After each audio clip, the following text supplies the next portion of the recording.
I'm Ghillie Basan and I'm primarily a writer and broadcaster, but I also do a lot of catering from my kitchen, which is where we are right now, in the Cairngorms National Park, up a shooting track, so it's extremely remote. Lots of international people come here to my house and to a whiskey barn I have out in an old barn outside.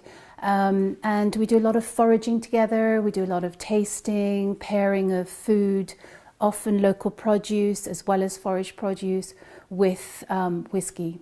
A lot of my clients are international, and it's nice to be able to give them something that's from here, and it kind of goes along with the whole tourism side. You know, you're able to give them whiskey from here, the produce from here, and my background is in different cultures, so I actually do dishes that will draw or be inspired by different cultures, but I'm always using the local produce.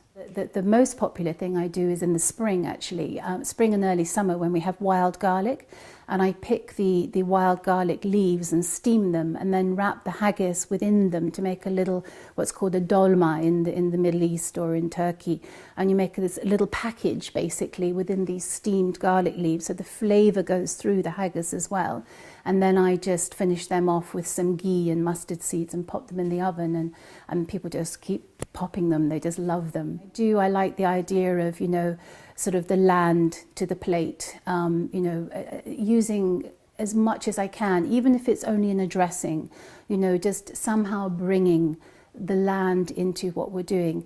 And again, when I'm doing food with whiskey, that's important because you need to show people the flavours that actually go into the water through the soil, and then that starts off the whole flavour spectrum within whiskey. I know it's very minute, you know, the majority of flavour in whiskey comes from the barrel, the cask that it's maturing in, but the water is terribly important too. They love your personal stories, you know, if you've got stories of what your granny did or somebody local, some old person in a village or whatever, they love those kind of stories.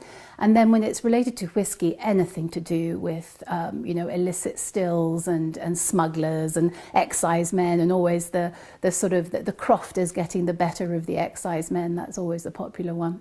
Now, collaboration is really important for me. For one, I'm just a one-woman band, and I have fingers and lots of pies, so I have to keep the momentum going. So to actually have joined forces with the whiskey industry means that I've got a much more reliable source of income, but also a more reliable source of client, which means I can always think of new ideas and try to think of ways of making their whole experience interesting. The biggest thing that I've learnt working within the tourism industry is actually how little you need to make people kind of have an unusual experience.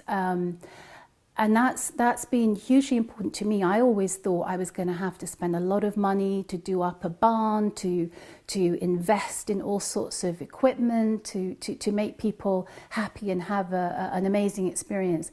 But actually it's been completely the opposite. I mean, for a start, Scotland is, you know, such a stunning country. I live in a stunning location. So already I'm starting on a win-win situation because I've got the environment. The rest is, it has to come from within. So, you know, you've got to love people, you've got to love sharing what you've got, and you've got to understand what hospitality really means. And hospitality isn't just about giving somebody a nice meal and then a bill. You know, hospitality is about sharing. I don't need to invest a lot. What I actually have, which is just my simple home, is actually enough. And that's what people want. They want that experience to come in, to meet you, to be in your environment, to experience your way of life. And my way of life is a wee bit unique. So that completely seems to blow people's mind. And they do always leave kind of feeling like they've either been inspired or enriched or just had a lovely experience.